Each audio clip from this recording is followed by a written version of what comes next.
자, 말씀 찾도록 하겠습니다. 말씀은 신명기 4장 1절 말씀입니다. 신명기 4장 1절 말씀. 네, 우리가 한 목소리로 읽도록 하겠습니다. 이스라엘아, 이제 내가 너희에게 가르치는 규례와 법도를 듣고 준행하라. 그리하면 너희가 살 것이요 너희 조상의 하나님 여호와께서 너희에게 주시는 땅에 들어가서 그것을 얻게 되리라. 아멘.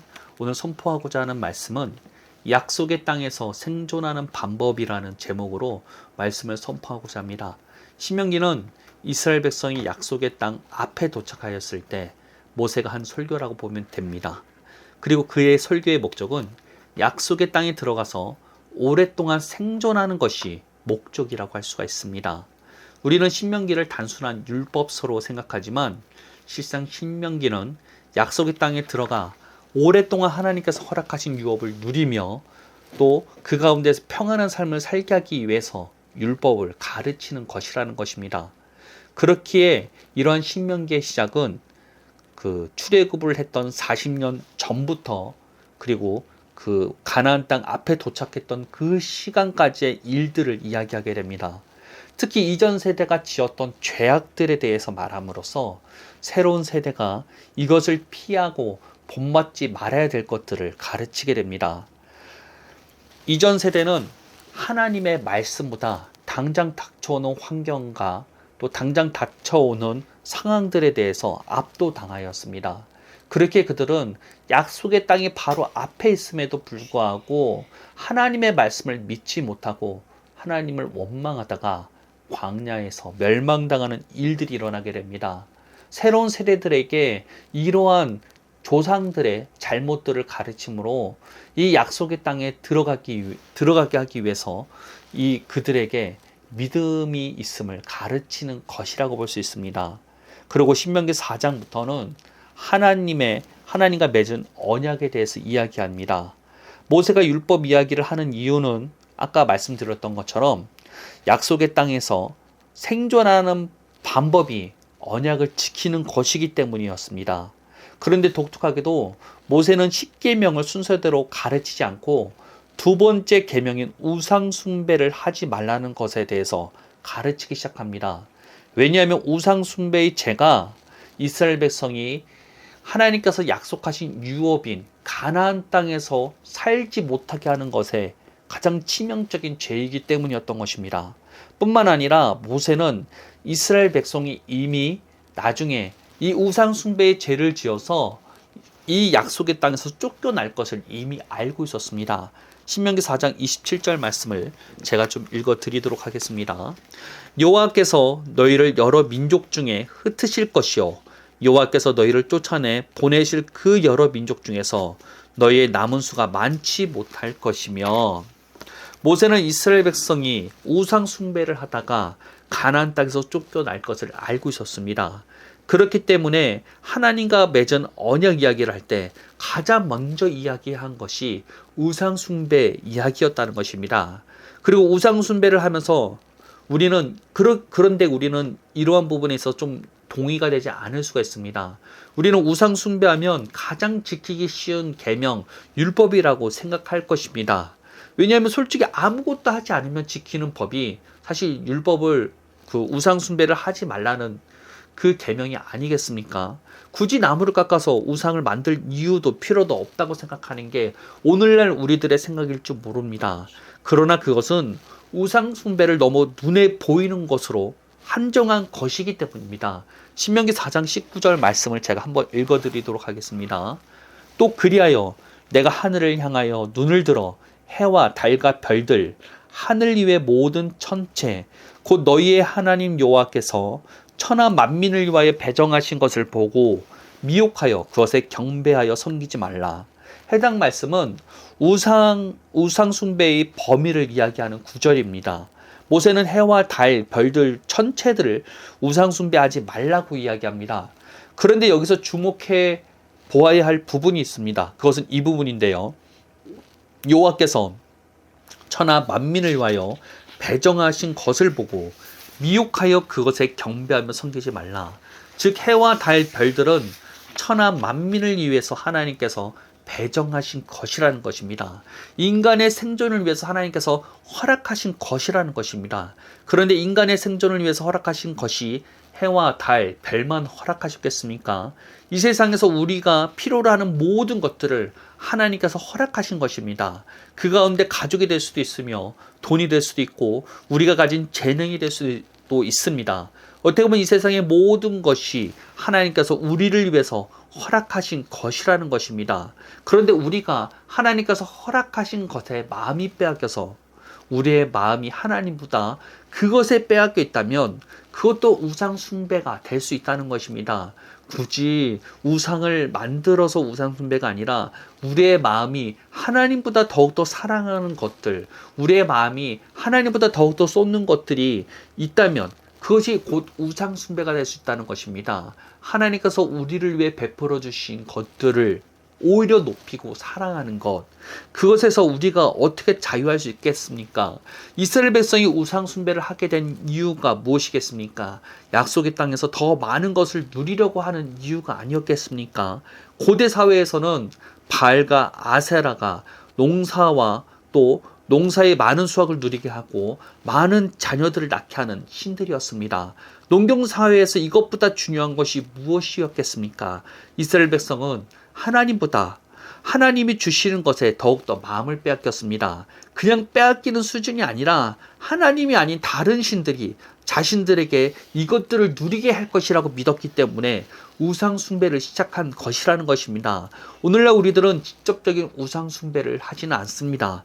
그러나 우리가 이 땅을 살게 하기 위해서 하나님께서 허락한 것들을 거꾸로 하나님보다 더욱더 중요하게 여기고 있다면, 그리고 마음을 빼앗기고 있다면 우리는 이스라엘 백성들과 다를 바가 없다는 것입니다. 이스라엘 백성에게는 하나님께서 허락하신 약속의 유업이 가나안 땅이었습니다. 이와 같이 우리에게도 약속의 유업이 존재합니다. 그것은 하나님의 나라라는 것입니다. 예수님께서 말씀하시는 하나님의 나라는 눈에 보이는 땅이나 장소를 말하는 것이 아닙니다. 하나님의 나라는 하나님의 통치와 다스림이 이루어지는 모든 부분을 이야기합니다. 그 하나님의 통치가 우리의 약속의 유업입니다. 그렇기 때문에 우리는 신명기 말씀의 원리를 받아들일 필요가 있습니다. 이 원리는 같은 맥락을 가지고 있기 때문입니다. 약속의 땅 하나님께서 허락하신 유업에서 벗어나지 않으려면 우상 숭배를 조심해야 하는 것과 같이 오늘날 하나님의 나라를 유업으로 받은 우리들이 조심해야 할 것은 우상 숭배라는 것입니다. 우리에게 허락하신 하나님의 선의를 거꾸로 하나님보다 높게 여겼던 모든 것에서 우리가 돌이키지 않는다면 우리에게 주어진 약속의 유업을 경험도 못할 뿐만 아니라 경험했다 할지라도 그 하나님의 통치와 다스림에서 벗어날 수밖에 없다는 것입니다. 우리는 단순히 교회에 나가서 예배 드리는 것으로 만족해서는 안 됩니다. 모든 삶이 하나님과 동행하고 하나님 인도한 가운데 살아가는 것을 원하고 바라야만 한다는 것입니다. 하나님의 나라는 우리 모든 삶 가운데 하나님께서 관여하시겠다는 선포이자 약속입니다. 우리를 더 이상 홀로 두시지 않으시겠다는 하나님의 의지이며 이를 위해서 예수님의 십자가 보혈이 흘려지게 되었습니다. 하나님의 나라는 우리 약속의 유업입니다. 그런데 이런 것을 우리가 사모해야만 합니다. 매일의 삶 가운데서 하나님께서 함께 하시고 나를 지도해 주시는 것을 사모해야만 하나님의 나라의 삶으로서 우리는 살 수 있다는 것입니다. 그런데 오늘날 많은 사람들은 이런 하나님의 나라에 대해서 들어가는 것들에 대해서 바라지를 않습니다. 왜냐하면 하나님이 아닌 다른 것에 만족감을 누리고 있기 때문입니다. 우리가 이 땅에서 먹고 마시는 것이 중요하죠. 그런데 이런 먹고 마시는 것에만 내 마음을 빼앗긴다면 하나님의 나라는 우리에게 임할 수가 없다는 것입니다. 우리의 유업이자 부르심은 이 땅 가운데 하나님 나라 안에 사는 것입니다. 이것을 깨달아야만 합니다. 종교 생활은 아무리 열심히 해도 하나님 나라 안에서 살게 하지 못합니다. 매일의 삶 가운데서 하나님을 찾고 그분의 인도함을 받고자 하는 자들만이 하나님의 나라 안에서 살게 되는 것입니다. 사모하시길 바랍니다. 원하시길 바랍니다. 하나님 나라 안에서 사는 것보다 더욱더 중요하게 여기는 것을, 즐겁게 여기는 모든 것에서 돌이켜야만 합니다. 우상숭배는 단순하게 나무를 깎아서 인형 만들었다고 우상숭배가 아니라는 것입니다. 우리의 필요를 위해서 허락한 모든 것이 하나님보다 소중하고 중요해졌을 때 우상숭배는 시작되게 되는 것입니다. 모세는 이스라엘 백성에게 우상숭배에 대해서 강조하며 이스라엘 백성이 이 우상숭배 때문에 약속의 땅에서 쫓겨나 흩어지게 될 것을 알고 있다 하였습니다. 그러나 모세는 그럼에도 불구하고 희망이 있음을 이야기합니다. 신명기 4장 29절 말씀을 읽어 드리도록 하겠습니다. 그러나 내가 거기서 내 하나님 여호와를 찾게 되리니 만일 마음을 다하고 뜻을 다하여 그를 찾으면 만나리라. 이스라엘 백성은 약속의 땅에서 쫓겨나 포로 생활을 하면서도 우상숭배에서 헤어나지 못할 것을 이야기합니다. 그러나 그 우상숭배 속에서도 하나님을 찾고 마음을 다하고 뜻을 다하여 하나님을 만나고자 한다면 하나님께서 다시 만나 주시겠다는 것입니다. 다시 약속의 땅으로 돌아올 길을 모세는 제시해 주게 되었던 것입니다. 그것은 마음을 다하고 뜻을 다하여 하나님을 찾는 것입니다. 우리 역시 우리에게 주어진 유업을 차지하는 방법이 있습니다. 그것은 하나님을 찾는 것입니다. 그냥 찾는 것이 아니라 마음을 다하고 뜻을 다하고 힘을 다하여 하나님을 찾게 된다면 우리에게 주어졌던 유업을 우리는 다시 찾을 수 있다는 것입니다.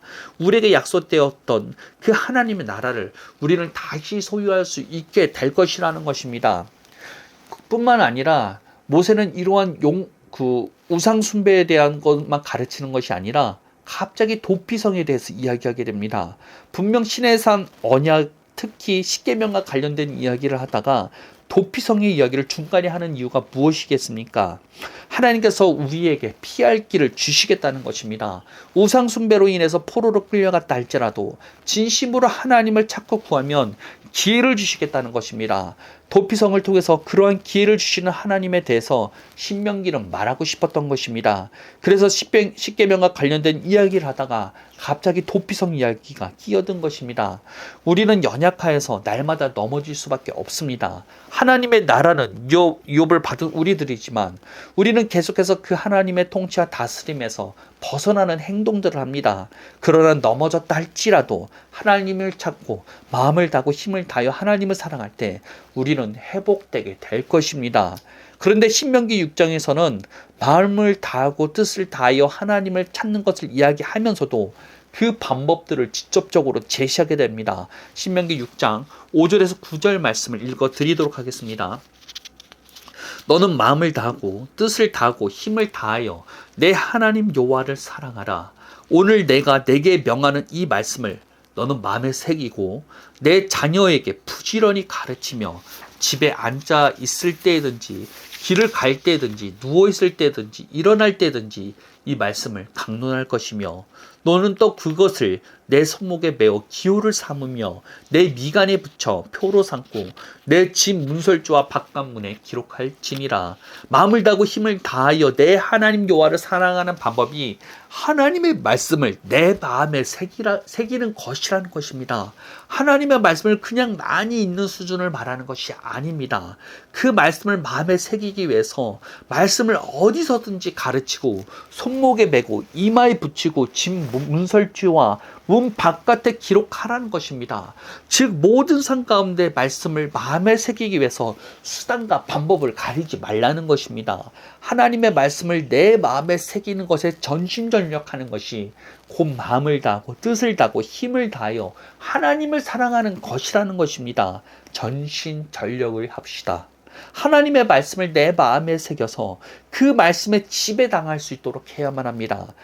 그리고 그 말씀으로 세상을 바라볼 수 있을 정도로 어떠한 환난이 찾아와도 우리는 그 말씀을 통해서 반응할 수 있을 정도로 우리는 그 말씀을 마음에 새겨야만 한다는 것입니다. 우리는 정말로 축복받은 세대입니다. 과거 선지자들은 예수님에 대해서 새 언약에 대해서 듣기만 하였지 체험하지는 못하였습니다. 그러나 우리는 그 하나님의 나라를 약속받았습니다. 그리고 이미 그 하나님 나라 안에서 살아가고 있는 사람들도 있습니다. 눈에 더디 보이고 당장 어떠한 변화가 없어 보인다 할지라도 인내함으로써 하나님의 뜻을 이룹시다. 우리가 하나님의 통치를 받고 하나님의 통치를 우리의 삶 가운데 확장시키는 것이 우리의 부르심이자 하나님의 뜻이라는 것입니다. 이를 깨닫고 하나님의 통치가 우리의 삶 가운데 확장되는 것에 목적을 가집시다. 종교 생활로 만족하지 말고 우리의 모든 삶이 하나님 나라 안에 들어가게 하는 것이 우리의 부르심이라는 것입니다. 이번 2024년도에는 하나님의 나라를 모두 경험하시기를 바랍니다. 우리 안에 있는 모든 우상을 제거하고 하나님을 높여드리는 한 해가 됩시다. 기도하도록 하겠습니다. 하나님 감사합니다. 우리에게는 놀라운 하나님의 약속과 그 약속의 유업이 있습니다. 하나님의 나라가 우리의 것입니다. 이스라엘 백성에게만 특별하게 땅을 주신 것이 아니라 우리에게도 하나님의 나라를 허락하셨습니다. 우리는 더욱더 많은 은혜를 받은 자들입니다. 우리가 이 약속의 땅에서, 이 약속의 하나님의 나라에서 날마다 누리며 기뻐하며 즐거워하며 살 수 있는 우리를 되길 원하오니 우리 안에 있는 모든 우상들을 제거하고 우리가 날마다 하나님을 전심전력으로 사랑할 수 있는 우리를 되길 원합니다. 마음을 다하고 뜻을 다해 힘을 다하여서 하나님을 사랑하는 삶, 그것은 전심전력으로 하나님의 말씀을 내 마음에 새기는 삶이라는 것을 깨닫게 되었습니다. 하나님의 말씀을 마음에 새기겠습니다. 말씀대로 우리가 주님의 말씀을 붙잡겠습니다. 우리의 사고관과 우리의 생각이 날마다 하나님의 말씀을 주장할 수 있도록 우리를 인도하여 주옵소서. 예수님의 이름으로 기도합니다. 아멘.